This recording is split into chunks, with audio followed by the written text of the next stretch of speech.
me go over here and close this door. If I had to leave it open because I needed a little air. Why? See, my fan's not working. Why? Because I got kids. And my fan operates off of a remote. And what do kids like? They like going fishing with the damn remote and trying to bring in alligators and snapping turtles with my remote. So if I look a little, if I look a little shiny, right? If I feel a little shiny, I look a little shiny, guys. I don't got the vid or nothing like that. It's just, I'm screwed. I don't know how to work my fan. Anyway, enough about my trauma, okay? We talked about the 12 mandatory provisions, which just means that these are things that the insurer must do for you, okay? These have to be included. Things like, you know, your entire contract provisions to make sure that the insurer can't just add things to the contract after you signed it, and the terms and conditions around getting paid or submitting a claim in the event that you were injured, right? Remember we talked about your, giving them notice of a claim, like, yo, it happened. I don't know how much it's gonna cost you, but I'm putting you on notice, it happened. They have to give you claim forms. The insurer has to give you claim forms within 15 days. When you submit those claim forms, you're also responsible for submitting proof of loss within 90 days, right? Those were part of the mandatory provisions. Now we're gonna go over to the optional provisions. If that was mandatory, they had to do it. Whew, see, I need to go back behind the desk, man. I'm telling you, it is hot up in here, and then you're wondering why I didn't get all pretty and put a button down on it, right? Because I got this light, natural light, David tells me. Yo, Jay, natural light looks so much better. And I got this. Anyway, look, I'm just cranky because it's hot. All right? Drink. Anyway, the 11 optional provisions. If one is mandatory, optional means they don't have to do it, right? So apparently, this means that it's not something that could ever be bad for me, right? It's not like they're saying, you know, I'm gonna optionally not pay your claims. No, what the optionals are is that these are things that the insurance company is actually allowed to do. These are the things that they could add to your contract, or they don't have to add it to your contract. It just means that in one way, they're just either making it more strict or they're leaving it a little bit more lenient, okay? That's why these are optional. These are things that the insurer has the option of doing for you, right? So what are those things? The 11 optionals. Change of occupation. Real easy. Guys, this is my dojo. I gave it a real hard name like dojo, but it's just some verbal judo going on in here. We're not really beating nobody up in here. Come on, I got a glass dry erase board, okay? Like, I mean, there's no Steven Seagal stuff happening here. So me being an instructor, this means that I'm pretty safe. The odds of something happening in here aren't very good, right? Remember? But what if I was an underwater welder and I'm under here under big ships in the middle of the ocean looking like bait, trying to, you know, torch cracks together while I got something that explodes on my back? Real hazardous, right? So this change of occupation means that if I get tired of being all cush up here in Windermere and coming to work in t-shirts and nice comfy sneakers, bang, yo, did you get those? Those are nice, right? So those finally match my shirt. Yo, by the way, neverhuntaloan.com, it's just another insurance school. We'll get to that. I'm just shamelessly plugging. Let me go ahead and read this. So that's basically all it's saying is that if I change and become an underwater welder, man, they've got the right to go ahead and reduce my benefits. What else? Let's see. Has the right to reduce the maximum benefit payable. So reducing the benefits means that if I'm a test pilot or something like that, they're going to go ahead and limit my policy in some way, shape, or form. Now, the flip side is also true. So let's just say I was that underwater welder and I no longer go out into the field and now I just teach other people to go ahead and be an underwater welder. Well, that would change my rating, right? So change of occupation just means that they have the right to go ahead and adjust accordingly, depending on how hard your job is or how dangerous your job is. And that's what they're adjusting is they have the right to reduce the maximum amount benefit payable, all right? Now, misstatement of age or sex. 22.1.22. This is on page 355, people, if you're following along in that hard to read Kaplan book that we're required to go ahead and act like we like, then that's where you are. But anyway, misstatement of age, look how easy this is. They give you like all this paragraph and stuff that transitions onto the other page. You know what you need to know about this? It allows the insurer to adjust the benefit payable if the age or sex of the insured was misstated when you applied. All right, so what does that mean? Look, man, I'm not trying to throw no shade on anybody who has different categories outside of biological sex, like male, female. But if you felt entitled to go ahead and say that you were a chick when in fact you were a dude, or say that you were a dude when in fact you were a chick on your application, we have a problem there, right? That's a misstatement of age. Why? Because, I mean, if you're a chick and you decided to, oh man, that's so rude, right? If I'm over here, like, I'm talking about labels and stuff, I just thought about this. Like, I'm over here talking about labels and I use chick and dude. Yeah. Like, I mean, you really can't get any worse than that, right? Stay away from political. Yeah, I'm not running for politics, but guys, I'm just trying to tell a story. Don't you know I love a good story, right? I'm trying to get you to remember something. So if I at least hit your hot button and pissed you off, remember when I pissed you off? Don't get none of those wrong, because misstatement of age or sex means that, yo, if you were born with a Audi and you told them that you had an innie, what's the deal? Like, these things, I mean, we have completely different hormones. I guess it'd be easier to say if you were born with an innie, right? And then told them you had an Audi. Yeah. That would be crazy, right? Because then if I'm sitting there, oh, I got an Audi, but I need a mammogram. What? What you mean you need a mammogram, ma'am? You don't need no mammogram. I'm going to grab these and say cough. We need to be able to understand this is underwriting, guys, all right? So look, if you lie about your age or you lie about your sex at the time of the application was made, then really your premiums are going to be adjusted accordingly. So by the time you need the service, you're going to get stuck with it. So let's, look, I don't know how to talk about this any differently, but you get it, right? If you lie about how old you are, or whether or not you're a guy or a girl, when it comes down to getting the service, if this procedure is going to be more expensive this way, you literally just bought down your policy. You didn't do yourself any favor. So misstatement of age or sex just means that the insurer is going to be able to adjust for what it is. And let's just go with the age thing, right? So let's just say, you're really a cougar and you put down that you were a MILF.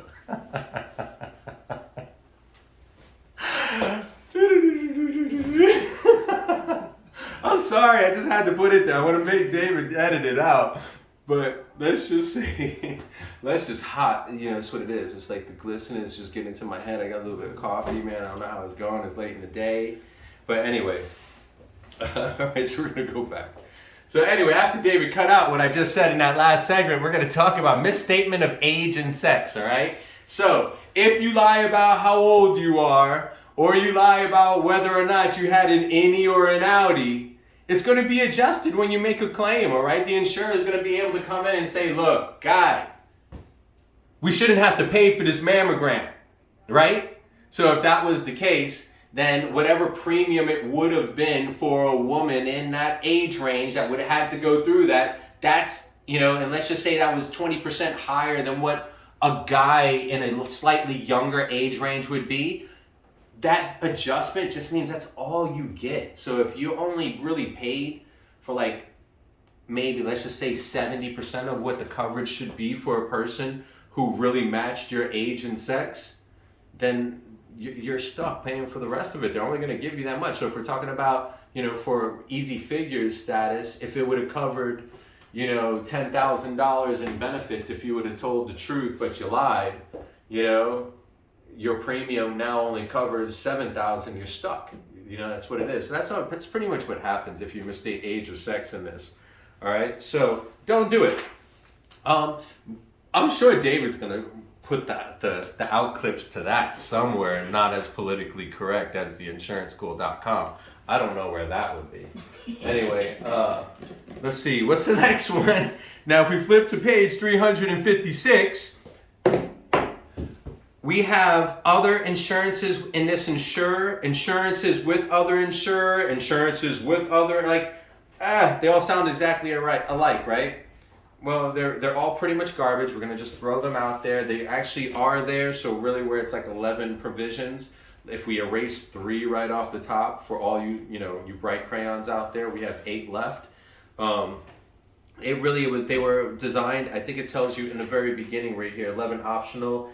The provisions pertaining to other insurance in this insurances with other insurers and in relations to earnings to insure are seldom used. They were intended to deal with the problem of overinsurance.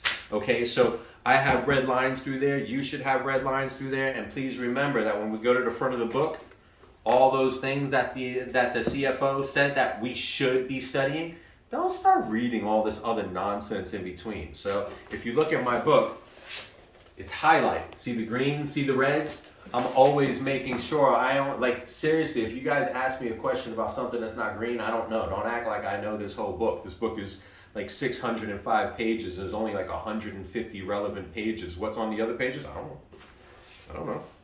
You go look it up. Anyway, so we're gonna skip through 1, 2, 3, 4. So, because I'm not gonna really go through relations of earnings to insurance because that's really not on it. It's one of them that said it's almost gone. So that would mean we only have 7 optional to remember, people. All right, so unpaid premiums. All right, so now we're back to this whole, you just didn't send your money. But what happens if you make your payment every single 30 days? I mean, you have a payment due, right? And you get hurt on the 2nd, but you didn't make your monthly payment on the 1st. We got a 10-day grace period, right? Because you have a monthly payment due, which means you have a 10-day grace period. So in there, what would happen is that the claim would still be payable, all right? It's just that they would deduct whatever your premium was supposed to be from that payment. They have in here, another thing is you could be covered by a note. A note is just the loan, and guess what? When they make the payment, they take it out of your payment. So all you really have to remember is that if you haven't made your payment yet and an issue was to happen, but you hadn't let your policy lapse yet, then you still get your benefit. It's just that they take your premium payment out of your benefit. That's all that unpaid premium is. Cancellation. Now, it starts out right off the bat by saying it's prohibited in a number of states, but you know what I say about other states. We don't care about your state, son. University of Florida. We don't care about your Ohios. Remember what happened last time Ohio came up in here? Look it up. College football fans. But anyway, we only care about Florida. All right. Cancellation. The right to cancel the policy anytime within 45-day written notice. If, for non-payment of premium, the insurer must give 10 days written notice unless the premiums are due monthly or more frequently. Okay, so I just skimmed through that because they give you a whole big paragraph there. And let me show you this again, right? Let me show you this. I mean, some of you guys are going to get a little clip of this. You got the 40 and 4. Make sure you look it up, man. 40and4.com. That's where I take the book and start erasing things and use all these words, and just chop it down. But anyway, you see that? That's the entire definition right there. That's why we're sitting here kind of dissecting this, because with a cancellation, if we were to read through all this, I'd fall asleep by the end of it, and then nobody would know what was going on. And I don't want that to happen to you. All right? But just remember that in these type of provisions, if they went ahead and did it, the company has the right to cancel the policy within 45-day written notice for non-payment of premium. But they've got to give a 10-day notice. What does that mean? It means that they pay every 30 days. Let's see.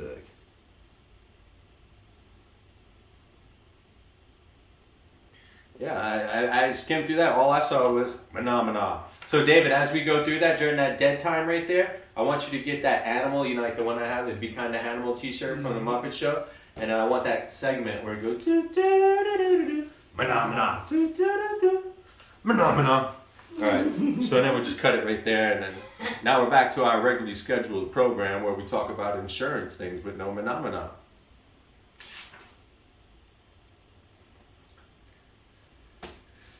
Oh. Wait 2 minutes. Oh, there we go. Wrong page. We drop down right here. You see this conformity with state statutes? I got a red line through that because, I mean, can we do anything that's not in accordance with state statutes? Like, I mean, do they really need to? You know what it is? Is that it's like 9,000 words per hour is how the state looks at it, right? And then all these financial advisors and all these people and all these insurance commissioners just came up. It just went 9,000 words, 9,000 more words, 9,000 more words. Did I tell you guys Jimmy Petronas liked one of my comments? Jimmy! In and out, brother. Anyway, illegal occupation, right? Yo, can you do anything illegal and enforce a contract? Anything illegal. Nothing. Yeah, I heard that it's illegal to kiss under the belly button in Florida. Old school lie. I don't know where I came in. I just popped in. I just remember back in the days. It could be an urban legend. Somebody look that up and let me know if that's true. Fact check. All right. First person to come back with a fact check on this gets a fact check. Thumbs up. All right. So with the illegal occupation, what it's basically saying is like, look, man, if you're a mob hitman and you go out on a contract with your people, that first of all, the contract wasn't enforceable. If something happened to you while you were out and about enforcing your mob contract, and I was your insurer, I'm gonna pay you, man. What do you mean you're gonna go out and get all boys in the hood up on things and then come and say, oh, Jay, I'm shot. Cover me. Cover this. There's a body bag. Get out of here. Intoxicants. This last one, intoxicants, narcotics. Well, if you can't do anything legal, can you do it drunk or high? No, we're not paying for it, all right? So remember, illegal, drunk, or high. You're on your own, man. You're what we call self-insured. Remember that? Self-insured. Don't be drunk, high, and self-insured. Nobody wants to live like that, man. So look, those are the 11 optional provisions, but it's not really 11, it was only 7. So if you took the 12 from before and 7 more, you have 23% of the test is based on this right here, and I just gave you, 19 definitions. Can we act like you want to pass this and study this section a little bit more? Because I'm dragging it out, trying to figure out how on earth am I going to get 9.5 hours out of content on 15 pages. I'll talk slower for this next page, though. Other health insurance policy provisions, all right? So, we're on page 358, by the way, in my favorite Kaplan book. And here we have other insurance policy provisions, all right? So we just talked about the 11 optionals, the 12 mandatories. Well, here we have the insuring clause, all right? It's basically just a broad statement on the first page of the policy, which stipulates the conditions, the benefits of blah, blah, blah, blah. We're just going to cut right there. We're going to cut, and I want to reset on that. I want to put a new heading on it. Other policy provisions and common exclusions. So we'll put those together because that makes more sense. Instead of running through, we're just going to wrap up the 11, and that's it right there. Yeah, so that's the mandatory and optional design. Yeah.